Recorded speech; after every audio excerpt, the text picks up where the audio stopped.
Narito tayo ngayon upang matunghayan ang napakainit at talaga namang nag-trending na latest issue ni Ate Erica.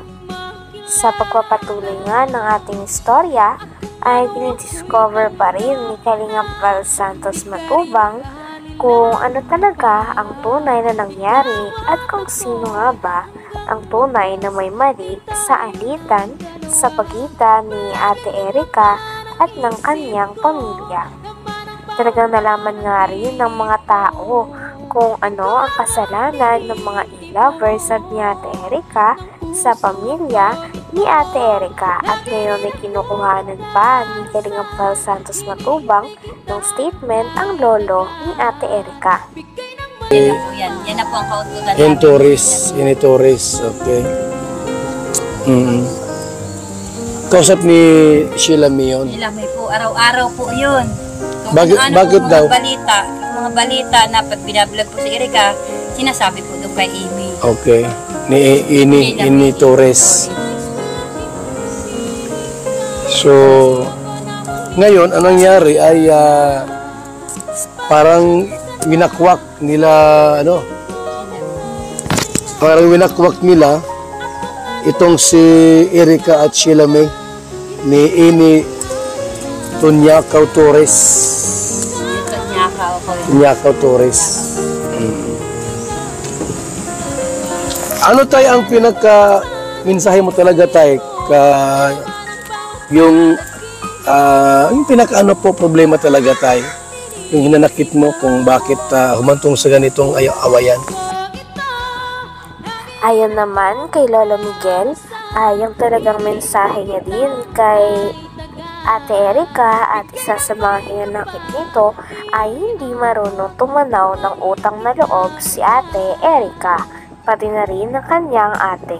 Sapagkat bilang mga tao na nagpalaki, nag-aruga at talaga namang naghirap na palakihin si Ate Erica, ay masakit para sa lolo at lola niya na basta-basta na lamang nila itong tatalikuran.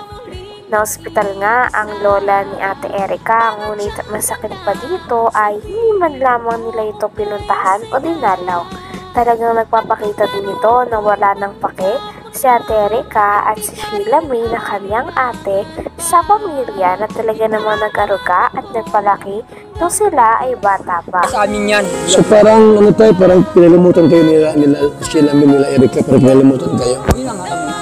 Hinanakit mo doon. Sana man lamang tumanaw ng utang na loob. Yung lula niya nasa ospital, di man lang damayan. Nasa ospital, nasa kasayahan sila, nasa paliguan. Kung sino-sinong kaakit. Yung lula niya, hindi ba kayo bibigyan ng pera? Nila Sheila May? Wala po yan. Erica? Wala po yan. Kailan kayo huli binigyan ng pera? Nung nakabablog pa kami kay Ram. Ay, kay Kalingap Rab, yung binablog pa kayo. Yung mismo galing sa kanila na galing sa nila Erica, nila Sheila May, galing kay John A. Ay, wala po akong binigyan. Wala kayong binigyan? Naibigyan lang sa akin pera. Pag ibinili ko talaga ng sangkap ng bahay nila at inutusan ako nila. Hindi mo naman sa iyo yun? Hindi sa akin. Hindi sa iyo. Hindi sa akin. So wala talagang binigay sa inyo? Wala naman. Ngayon, bakit po humantong May pruweba nga ang tita ni Ate Erica na sinasabihan silang mga gutom na aso ng mga tao na kakampi ni Ate Erica. Kaya naman pinakita ng tita ni Ate Erica ang chat na ito sa kanila. Dahil dito ay mas lalo pa nga nagagalit si Lolo Miguel kay Ate Erica, pati na rin sa kanyang ate at sa mga tao na kumakampi pa dito. Dahil sila na nga daw ang iniwan at talagang hindi nirespeto dahil umalis daw ang dalawa sa bahay nila nang walang paalam at hindi na nga sila binibisita pagkatapos nilang palakihin ng mga ito at paaralin. Ngunit in return nga ay walang natatanggap na tulong sila Tatay Miguel galing kila Ate Erica, tulad ng mga pinapakalat nila na nagsusustento pa daw sila Ate Erica sa kanila.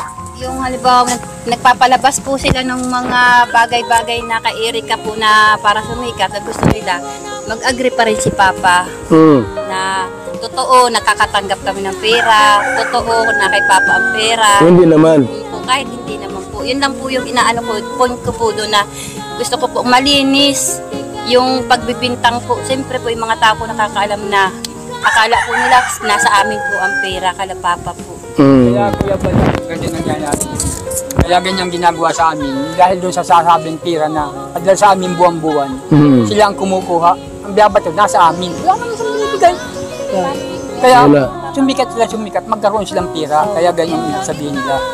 Bigyan sila ng bigyan sa kanila.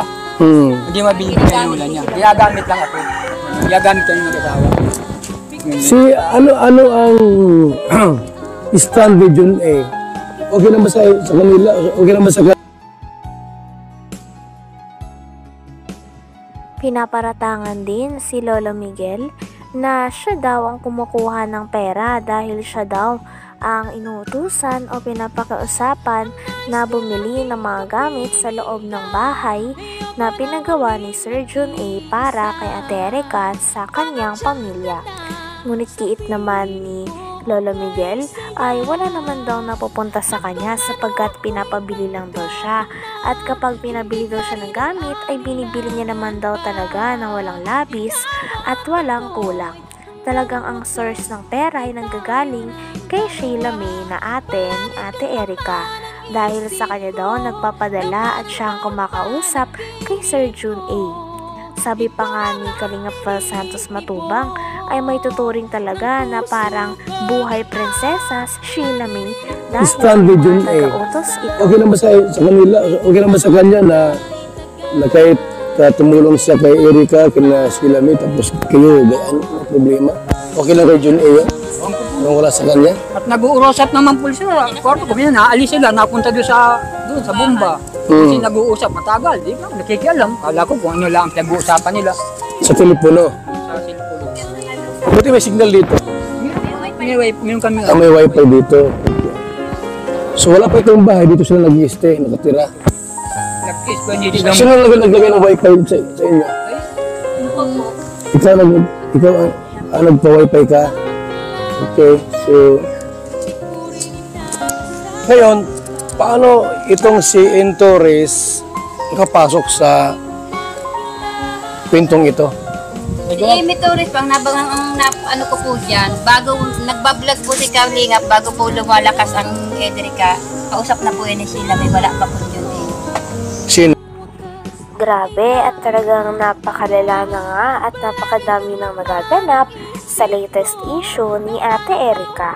Napakaraming tao na rin ang nababanggit at nadadawit sa issue na ito.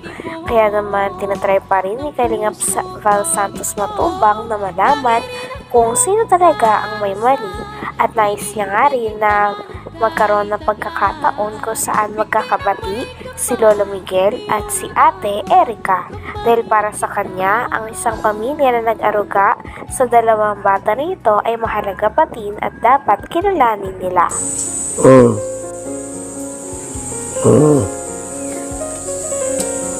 Okay, so may mga hindi magandang salita, no? Hindi ko po ini-erase, para po may patunay po ako na talagang kaya po ako nag-video dahil nasasaktan din po ako sa sinasabi nila.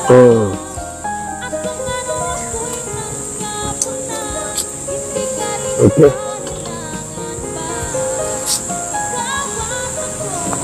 Ang ano po, siya lang sigaw at reklamo.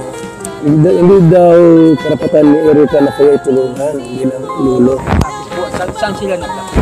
Ay, naman po sa amin, di ba? Ang mapa sa amin, hindi ako nang nagkakanong, kaya lang, ang hihinapit ko dun. Bakit saan sila naglaki? Mapa sa amin sa 1 taon pa lang kalaki. Kasi sila may 2 taon. O saan, pinaaral ko. O, ay yung nanay niya nagkapasarap sa Maynila. Yun. O, nasa amin yan. So parang ano tayo, parang